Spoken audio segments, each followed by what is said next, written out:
Gagawa tayo ng persimmon bread, no? So, mamaya-maya. Tapos, gagawa tayo ng banana bread. Kung ano-ano lang. Kasi maraming prutas. Tingnan mo, oh. Sobrang dami. Meron pa dun sa likod. Kaya, kailangan kong gumawa ng ano.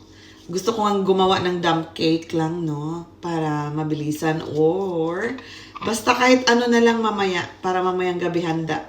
Pang medianoche natin. Kasi nga, magno-New Year na mamaya, ano?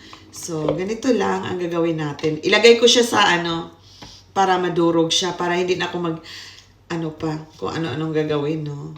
Yan. So, gawa tayo. Later on, pag na-okay na, papakita ko sa inyo. Sa ngayon, ano pa lang, nagagayat pa lang tayo ng ingredients niya. Pinaka-main ingredients. Yan. Mga 8 ano lang.